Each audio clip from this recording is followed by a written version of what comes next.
Hello, this is the luckiest maths teacher in the world. Thank you so much for tuning into this video in which we will go through everything you need to know for the upcoming test on linear relations. So the test will be divided into two sections. First being coordinate geometry, which encompasses distance, midpoint, and gradient, and the second will be linear modeling, for which you'll have to know direct proportion, graphing, equation of a line, and simple interest. All right, let's start with coordinate geometry. So we're going to start here in the Cartesian plane with a line segment. This is a line segment because it has a start and an end. It doesn't go forever in either direction.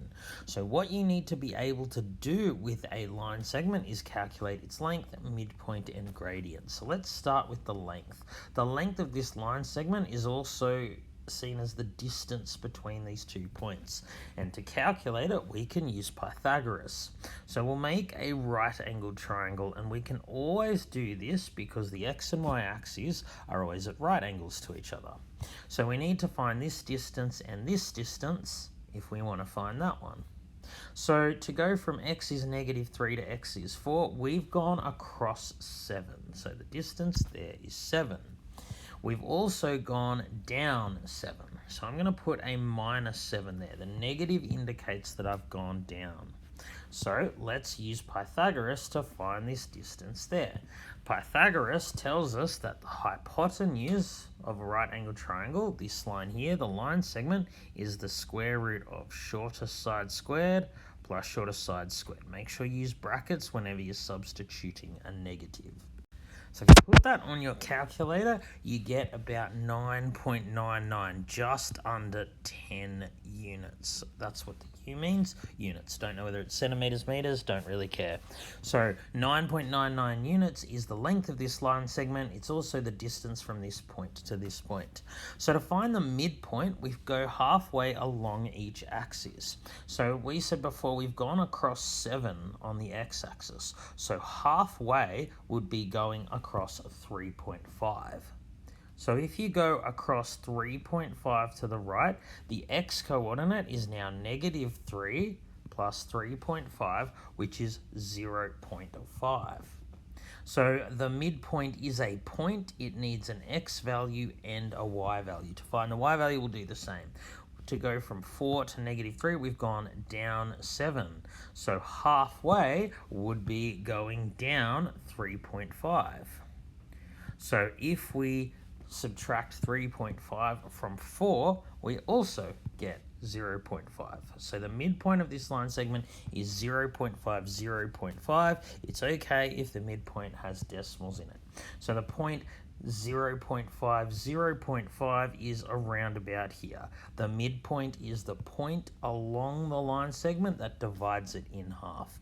And to find it, you can go halfway along the x-axis, halfway along the y-axis. All right, let's now look at the gradient, which is denoted by small letter m. The gradient is the rise over the run. So we've already done the work for the gradient, but I just want to point out, whenever you want to find the gradient of a line segment, start at the leftmost point and go right. However far you've gone right, that is the run. We have gone across 7.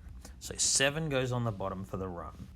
Now the rise is how far you've gone up or down. We went across 7, but then we went down 7. If you go to the right and down, then the rise is negative. The rise here is -7 because we went down 7.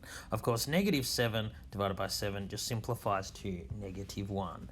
So line segments that have a negative gradient lean left, line segments have a positive gradient lean right. So that's how we can find the distance, midpoint, and gradient when we're given a diagram. Now we're going to show you using another way. We're going to do it using formula. So there are two ways that we can find the distance between 2 points, or the length of a line segment, as well as the gradient and midpoint. So the first method, you can plot the points and use the methods that I just showed you on the previous slide. That's the first way to do it. The second way to do it is if you have 2 points and their coordinates, you can use these formula here. So it doesn't matter which you use. Some prefer one way, some prefer the other way. This way doesn't require us to plot the points, so it might save a bit of time, but if you prefer the method on the first slide, no worries there. So we have two endpoints of the line segment. So all of these formula, they use x1s and y1s and so on.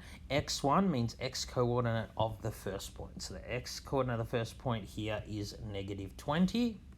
And similarly, y1 means y coordinate of the first point, x2 means x coordinate of the second point, and so on. So let's use this formula here. We're going to find the distance between these 2 points, which is the length of the line segment that starts here and ends here. So the required number, it's going to be the square root of x2, x coordinate of the second point, minus x coordinate of the first point squared, plus y coordinate of the second point minus y coordinate of the first point squared. You can put it straight in your calculator like this. You get 53 as your answer. We just write U for units. All right, the midpoint is again a point. We need an x coordinate and a y coordinate. To find the x coordinate of the midpoint, you simply add together the two x values and divide by 2. That's how we find the average or halfway between two numbers. We add them up and divide by 2. Similarly, for the y coordinates of each point, we add them up and divide by 2. So here we get the midpoint of -6, 12.5. Again, don't worry if there are decimals in your midpoint. There's nothing wrong with that. So this is the point along this line segment that's halfway between. Divides it in half exactly. All right, let's find the gradient. So this is called the 2-point formula because we're using 2 points to find the gradient. So the gradient of a line segment is y coordinate of the second point minus y coordinate of the first point divided by x coordinate of the second point minus x coordinate of the first point. So really important when you're finding the gradient, remember y is on top. That's by far the biggest mistake I see. People put the x's on top. Gradient is rise, so that's the change in y values, over run, which is the change in x values, how far you've gone across. So make sure y's go on top. Again, you can put this straight on your calculator. The answer's -45 over 28. That's fine. We can leave it just like that. Now, because the gradient is negative, this line segment would again lean to the left. All right, let's look now at some harder questions on coordinate geometry. So these questions are a little harder. I'm going to use what I know about distance, midpoint, and gradient to find coordinates. So here we have a line segment AB, and we're told A is the point -4, 2. We're going to calculate B if this is the midpoint. So I'm just going to draw a diagram here. So we've got our starting point A, which is -4, 2. M is halfway between the 2 points along the line segment. It's 3 minus 6. And we're asked to find B. So B is a point. It will have an X and a Y value.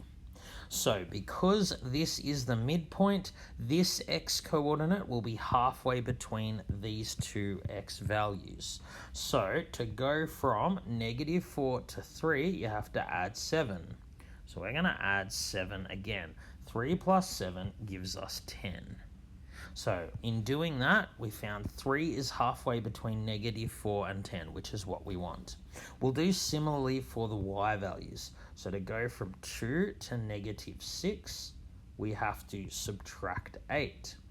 So then we're going to subtract 8 again to get the B coordinate because this number has to be halfway between the two Y values. So -6 subtract 8 gives us -14. So this is the coordinates of B, and it works because this number is halfway between the two X values and this number is halfway between the two Y values. All right, let's try this one. Now we're told B is the point K10. Calculate the value of K if the distance of this line segment is 17 units. So we have a line segment joining the points -4, 2 and K10.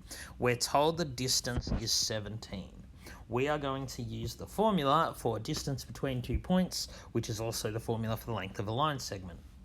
So that formula is the square root of x2 minus x1 squared plus y2 minus y1 squared. So what we're going to do is start with this formula and just simply substitute in everything we know. Well, we're told in the question the distance is 17, so I'm going to replace d with 17. Now, we know the two y values. y2 minus y1 will be 10 minus 2, so I'll substitute in that. Now here, we know that the x value of the first point is negative 4, so let's replace x1 with negative 4. Now x2, the x coordinate of the second point is k, that's what we're trying to find. So I'm going to rub out x2 and write k. So this might look complicated, but we've really reduced the complexity of this question. We now have an equation that has only one unknown, and we know how to solve them. So I'm just going to make it a bit easier ourselves. So it will be 17 equals the square root. So k minus 4 becomes k plus 4. And 10 minus 2 squared is 8 squared, which is 64. So I want to get k by itself. So the first thing I'm going to do is undo square rooting by squaring both sides. 17 squared is 289. So I get k plus 4 squared plus 64. Alright, if I want to get k by itself, I'm now going to subtract 64 from both sides. So I get 225 equals k plus 4 squared. Now this equation here actually has two solutions. There are two numbers that you can square to get 25. So one of them is 15. So the square root of 225 is 15. But the other is negative 15. We need to look at both cases here. This thing here could be 15 because 15 squared is 225, but this thing could be negative 15 because negative 15 squared is also 225. So there are two possible values for k. One of them here is 15 minus 4. This one here is negative 15 minus 4. So two possible values. If k, which is this coordinate here, were either 11 or negative 19, the distance between these 2 points would be 17 units. All right, let's now move on to linear modeling. So linear modeling is basically just using what we know about linear functions to model problems. So we're going to start with direct proportion. So two variables x and y are directly proportional if you can write the equation linking them as y equals mx. So here again, m is the gradient. X and y are called variables because they change their value, they change what they mean. In some questions, x might be time, y could be distant. In another one, y could be pay, x could be number of hours worked, whatever. So this is just a graphical representation of direct proportion. Equivalently, x and y are directly proportional if the relationship between them is a line that goes through the origin here. So that's what it'll look like if they are directly proportional and you graph them. All right, let's look at an example. So suppose I work as a delivery driver and earn $8 per delivery. So y is going to be the pay, how much we've earned, x the number of deliveries. Are x and y directly proportional if I'm only paid for completed deliveries? So if you go somewhere and you earn just $8 per delivery, your pay is just going to be 8 times the number of deliveries. So in this case, yes, absolutely, x and y are directly proportional. So what exactly does that mean? Well, it means, if you double the number of deliveries, you double the amount of pay. If you halve the number of deliveries, you halve your pay, etc. That's what it means when two variables, x and y, are directly proportional. So here, yes, they are directly proportional because we can write the equation in the form y equals mx. If we were to graph this, it would look like a line through the origin. Now, are x and y still directly proportional if I'm paid for each delivery plus $50 per shift? In this case, the pay you get would still be $8 times the number of deliveries, but you get this additional $50.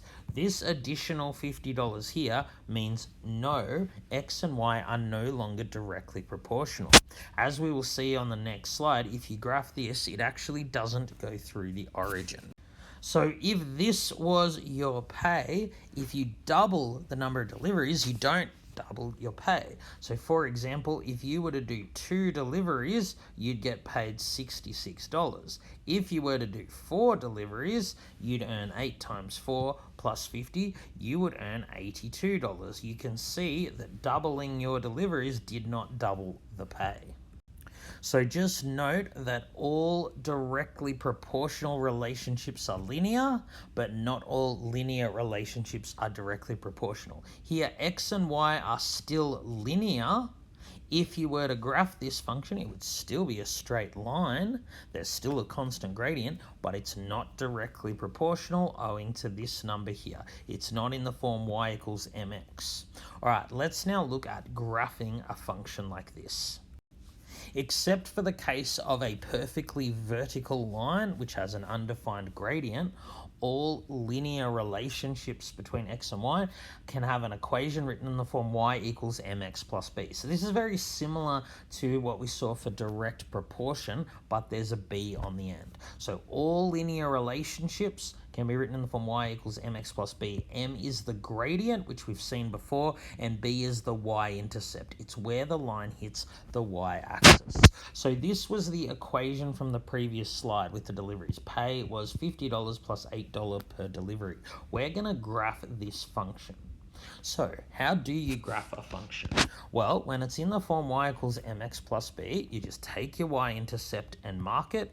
You use the gradient to find the second point, and then you join the 2 points. See, when you're graphing a line, you really only need 2 points that lie on the line, because that will completely characterize the line. If I give you any 2 points, there is one and only one line that will pass through it. So let's go ahead and graph this. So for y equals 50 plus 8x, it doesn't matter the order in which it's written, the number by itself is always the y-intercept. So I'm going to mark the y-intercept here at 50. That's where it hits the y-axis. So here x is the number of deliveries. $50 is what you get paid before you do any deliveries. Okay, now the gradient is always the coefficient of x. When it's in the form y equals, just look for the number in front of x, that's the gradient. So the gradient is 8, which is also 8 over 1. Remember that gradient is rise over run. This number here tells you how far you go to the right. This number at the top tells you how far you go up or down. You go up if it's positive, down if it's negative. So if the gradient's 8 over 1, we're going to go across 1 to the right. So now we're ahead of x equals 1. And then we're going to go up 8. So we can just estimate it here. It'll be about there. That will be the point 158. If you do one delivery, you earn $58. So we have now 2 points. All we need to do is join them up.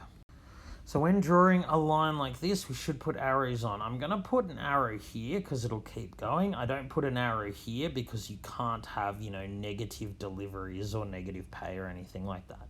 So this is what the line looks like. Y equals 50 plus 8x. So a line is just a set of infinitely many points that satisfy the equation. So for example, let's say we wanted to know, is the point 600 on this line?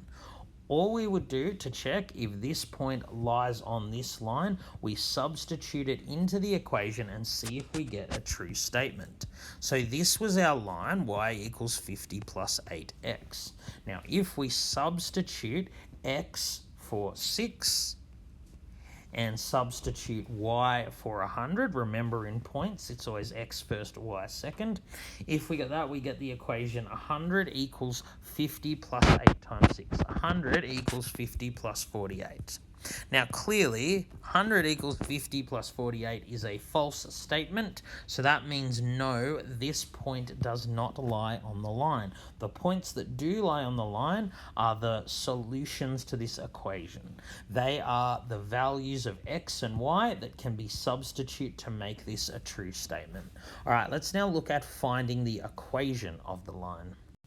So as I said before, except for vertical lines, the equation of a line can always be written as y equals mx plus b. M is the gradient, b is the y-intercept. So in order to find the equation of a line, we simply need to find M and find B. So we're going to do that for this modeling problem here. So let's say another company pays its drivers a fixed amount per shift plus an amount per delivery completed. They pay $140 for 12 deliveries and $173 for 17 deliveries. We're going to calculate the fixed fee, rate per delivery, and then how many deliveries that must be completed in order to earn $200. Okay, so here we're looking at the relationship between Y, which will let be the pay, and X be the number of deliveries completed. So the relationship between X and Y will not be directly proportional because of this fixed amount per shift. The equation linking X and Y is going to look of the form Y equals mx plus b. The relationship between X and Y is still linear because each time you increase the number of deliveries, you increase your pay by the same amount. Number of deliveries goes up by 1, your pay increases by the same amount each time. So the gradient is constant. So the relationship between these two is still linear, but it's just not directly proportional. So because it's linear, the equation is of this form. All we need to do is find M and find B. Now to find the equation of a line, we need 2 points. It may not look like it, but we're actually given 2 points in the information. So we're told when X is 12, when deliveries is 12, the pay is 140. And we're also told that when delivery is 17, then we're paid 173. We're going to find the equation of the line that goes through those 2 points. All we need is 2 points for a line. So let's start by finding the gradient. We're going to find that the same way we did on a previous slide using the 2-point formula. The gradient is y2 minus y1 over x2 minus x1. So here the gradient is 33 over 5, which is 6.6. So we found M, step 1 done. How are we going to find B? Well, what we do is we take our equation y equals mx plus b and substitute. So we're going to substitute M for 6.6, which we just found. That's why we always find M first, step 1. Now we're going to substitute a value for x and y. So where will I get the value for x and y? You get it from either point. It doesn't matter if you use this point or this point. I'll just choose that point. So this point tells us that when x equals 12, y equals 140. So we simply solve this equation here for b. So of course 6.6 times 12 is just 79.4. So we have 140 equals 79.4 plus b. Now we simply subtract 79.4 from both sides and get 60.6. Thus, the equation linking x and y is y equals 6.6x plus 60.6. This number here, the y-intercept, is what you get before you do a delivery. So this is the fixed amount per shift, and this is the variable amount. This is how much your pay goes up each time you do a delivery. So this person is getting $60.60 per shift plus $6.60 per delivery. So if I want to find how many deliveries are required to earn 200, all I do is take my equation and change the pay, which is y, to 200. I now solve this equation. So I subtract from both sides 2.6, and now I'm going to divide each side by 6.6. So I get x is about 21.12. Well, I can't do 21.12 deliveries. I have to do a whole number of deliveries. So I'm actually going to round this up and say that I need to do 22 deliveries. So why did I round it up? Well, 21 is just a bit lower than this. If you do 21 deliveries, you'll get just under $200. But if you get 22 deliveries, you will get just over. So if you want to earn at least $200, 22 deliveries are required. All right, let's now look at simple interest. So interest is additional money that you either earn if you invest or that you owe if you borrow. The relationship between how much money you have or owe and time, say number of years, is linear. What do I mean by that? Well, let's suppose that I invest $5,000 at 4% per annum, which means per year, simple interest. So 4% of 5,000 is 0.04 times 5,000. 4% of 5,000 is just $200. If you invest $5,000 at 4% per annum simple interest, the amount of money you have increases by $200 each year. So you have $5,000 to start with. You have $5,200 after 1 year, $5,400 after 2 years, and so on. So with each additional year, the amount that you have is going up by $200. So the amount you have and the number of years for which you've invested, they are linearly related because the gradient is constant. So how much money will I have after 10 years? Well, you can just use this formula here. The interest that you earn is just P, which means principal, how much you started with, times the rate as a percent, so 4, times time, so here it's 10 years, all divided by 100. So for that you get 2,000. If you invest for 10 years, then you would earn 2,000 in interest. So the total amount you have is the 5,000 you start with plus the 2,000 interest. You'd have 7,000 in total. All right, let's try this one. I borrow $4,000 from my parents at 5% per annum simple interest for 18 months. Calculate my monthly repayment. So the formula is the same whether the interest is earned or owed. So let's calculate the interest that you would owe your parents. So the interest would be 4,000 principal times rate, which is 5.